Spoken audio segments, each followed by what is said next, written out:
Welcome in. If you are a fellow curious learner who loves figuring out exactly how massive industries operate behind the scenes, you are. You're definitely in the right place today. Exactly. Because today we are looking at a space that is currently undergoing a massive multi-billion-dollar revolution.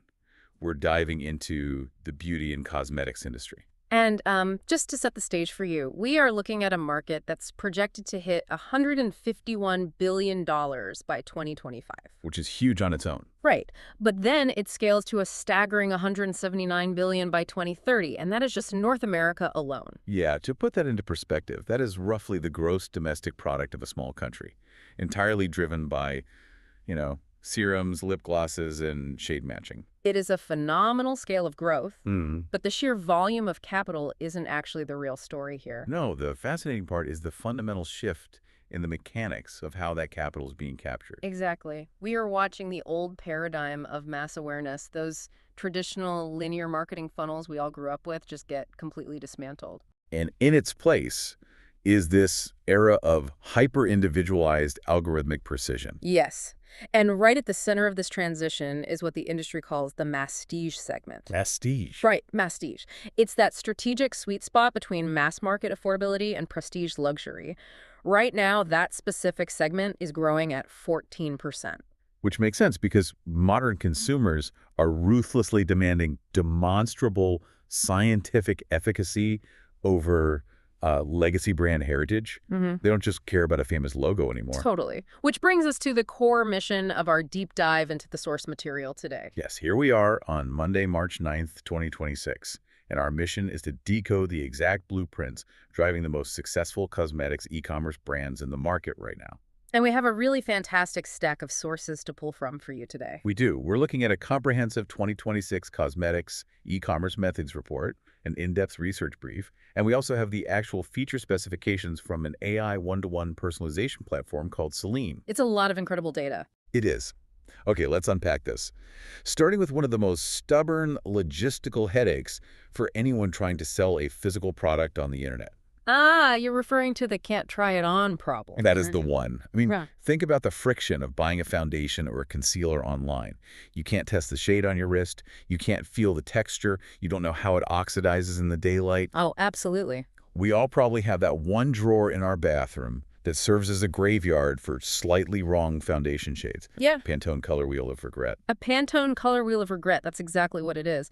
And the data in our sources backs up how unbelievably expensive that regret is for brands. Right. Online return rates in this category sit at structurally high levels. Back in 2023, the National Retail Federation reported that 17.6% of all online merchandise purchased was returned. 17.6%. That is a massive chunk of revenue literally walking back out the door because a shade looked different on an iPhone screen than it did in someone's bathroom mirror. Yeah. Now, physical retail has always held that singular advantage, but the research shows brands are aggressively closing that gap. They are, and they're doing it by deploying augmented reality and artificial intelligence. They're basically building digital confidence substitutes. Sephora's virtual artist tool is a prime example of this working at scale. Oh, for sure. They reported a 94% higher conversion rate for users who interact with that AR feature compared to those who just browse standard product photos. 94% higher, that's almost double. And L'Oreal went all in too. They launched over 300 distinct digital services, and during the pandemic lockdowns, they saw their virtual try-on users jump by a factor of 5. It entirely rewrites the purchasing dynamic because it replaces guesswork with personalized visualization. Exactly. MP Cosmetics has a wild statistic in these reports too. They utilized Snapchat's AR try-on lenses and saw a 17x higher lift in purchases among female Snapchatters who use the feature. 17 times. That isn't just a marginal improvement. That is a totally different way of shopping. But the sources highlight that the technology is moving way beyond just virtually trying on a lipstick. The industry is shifting toward what they call algorithmic beauty and agentic commerce. Agentic commerce is a remarkable evolution in consumer tech. It essentially means the AI is no longer just a passive tool. You click on, it acts as an autonomous agent on your behalf. So instead of a brand blasting out generic monthly emails hoping you happen to be out of a product, Right. The AI actually analyzes your specific behavioral data. It calculates exactly when you will run out of a night serum based on your historical purchase frequency and your usage pattern. That's incredible. It is. Then, exactly 3 days prior to depletion, it sends a highly personalized replenishment link directly to your WhatsApp. The cognitive load of remembering to restock is completely removed from the consumer. It's like having a hyper-attentive digital butler for your bathroom cabinet. It really is. And some brands are taking this data integration all the way down to the physical manufacturing floor. Look at the hair care brand Pros. Oh, their case study is fascinating. Right. They don't just personalize the marketing. They use a proprietary AI platform called Singular to personalize the actual chemistry of the product. So you fill out a diagnostic quiz, right? You fill out a quiz covering your hair texture, the local climate and humidity where you live, your lifestyle habits, and their system formulates a bespoke product just for you. And they built a 43,000 square foot customization hub in California just to pull this off at scale. Which paid off because they hit $165 million in revenue. And because they manufacture on demand and strategically place that facility, they actually cut their delivery carbon emissions by 50%. If we connect this to the bigger picture, what we are really witnessing is the total collapse of the traditional marketing funnel. The old funnel being discovery, consideration, purchase. Exactly. We all know that model generate broad discovery at the top, nurture consideration in the middle, drive a purchase at the bottom. The sources are arguing that this linear journey is officially dead. Social media is no longer just the billboard driving traffic to a storefront. No, the social feed is the store. The entire transaction from discovery to checkout happens within a single continuous scroll. And ELF Beauty is the ultimate case study for this collapsed funnel. The research refers to their operation as a disruptive marketing engine, running on a timeline they literally call ELF speed. ELF speed. The claim is that they can go from spotting a cultural insight on social media to launching a physical product in under 4 weeks. Now, for anyone familiar with traditional supply chains, that sounds completely impossible. How are they physically manufacturing a cosmetic in 28 days? It requires a complete restructuring of traditional retail bureaucracy. To achieve ELF speed, they use advanced data scraping to monitor TikTok and Instagram for microtrends in real time. Okay. Once a trend is identified, say, a specific type of glowing skin finish, they bypass the months of traditional corporate focus groups entirely. They just skip them. They skip them. They feed that insight directly into highly agile, modular manufacturing lines that hold base formulas ready to be tweaked and packaged. They essentially treat physical product development with the same rapid iteration mindset as software development. That totally explains how they launched a DIY Halo Gloss kit exclusively on TikTok Shop and had it sell out in 24 hours. They caught the trend at its absolute peak. Benefit Cosmetics is leveraging this exact same collapsed funnel. They sold 87,000 units in a single year on TikTok Shop. And wasn't a huge chunk of that from live events. Yes, 40% of those sales came directly from live shopping events. Which points to a critical shift in consumer psychology. When nearly half of your sales on a platform are driven by a live, unedited broadcast, it proves that the highly produced, glossy studio ads of the past are losing their grip. Modern consumers are deeply skeptical of a flawless celebrity gazing into a camera with perfect lighting. They want a real-time, unfiltered demonstration where they can ask questions in the chat and see how the product's texture actually behaves on real skin. That transitions perfectly into the data we have on community-led advocacy. The numbers here are definitive. Customer-generated user-generated content, or UGC, has a 3.1x relative conversion impact compared to the 1.0x baseline of a traditional studio ad. People trust people. Exactly. And the story of Bobbi Brown's brand, Jones Road Beauty, is the absolute perfect illustration of this dynamic in action. The What the Foundation pivot. It really is a masterclass in modern brand management, particularly in how to handle viral criticism. So for you listening, Jones Road launched this flagship product called What the Foundation, or WTF for short. Shortly after launch, a massive macro influencer posted a highly critical viral video reviewing it. She basically slathered a huge amount of the product onto her face and complained that the formula was way too heavy and greasy. Now, the traditional corporate playbook here is obvious. You panic, you issue a sterile PR apology, or maybe even quietly pull the product to reformulate. But why didn't Bobbi Brown do that? Because she recognized that the influencer simply didn't understand the product's intended use case. She saw an opportunity to educate rather than defend. So what did she do? She grabbed her phone and recorded a raw, simple TikTok response. She gently explained that the product is a sheer finish tint, not a full coverage foundation, and she physically demonstrated the correct minimalist application technique herself. And by embracing the critique head-on, the market responded immediately. Sales of that foundation quadrupled. It became their top-performing product, and the brand surpassed $100 million in revenue by 2023. The reason that educational approach worked so well is that it caters directly to a new demographic heavily featured in the research, the skintellectual. The skintellectual. That is such a fascinating label for the sources to use. It really captures how skincare has become almost like a hobbyist science for this demographic. They treat their morning routine with the rigor of day trading stocks. And it isn't just a superficial interest either. The data shows these consumers are literally tracking the molecular weights of ingredients. Yeah, they know that high molecular weight hyaluronic acid sits on top of the skin, while low molecular weight penetrates deeper. They are highly skeptical of vague, unregulated marketing terms like clean beauty. Instead, they demand rigorous transparency and clinical validation. Exactly. They are the ones driving the massive surge in longevity beauty, which focuses on products targeting cellular aging and barrier repair rather than just offering a temporary cosmetic fix. You see massive brands leaning all the way into this scientific literacy. The Ordinary ran a campaign called Truth Should Be Ordinary. They completely ditched glitzy, celebrity-filled launch parties. Instead, their marketing consisted of billboards that literally just pointed people toward open-source scientific white papers. Reading the clinical data became a flex for their audience. And then you have CeraVe, a legacy brand that built an 84% uplift in brand recall by bypassing traditional celebrity spokespeople entirely. They partnered exclusively with derm influencers, licensed dermatologists who use social media to break down the actual biology of skin barriers. It's a powerful synthesis of clinical authority and social discovery.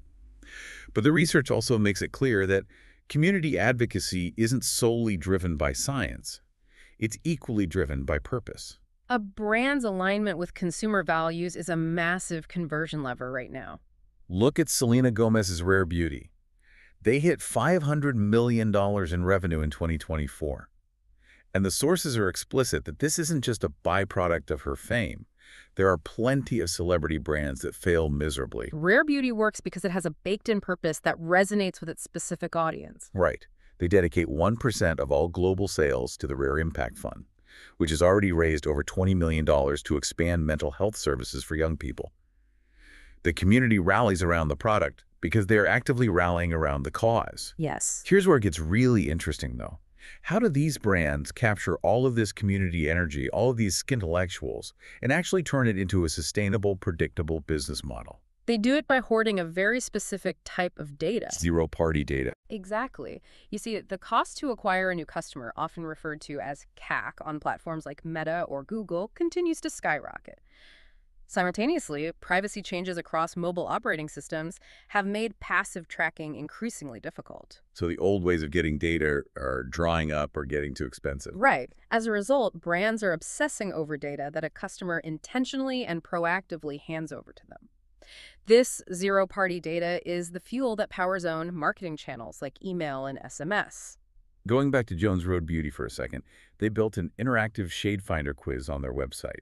It's brilliant because, to the user, it feels like a helpful, personalized service. But in reality, it's a massive data harvesting tool. Exactly. In just 3 months, that quiz collected 124,000 emails and 2.5 million distinct zero-party data points.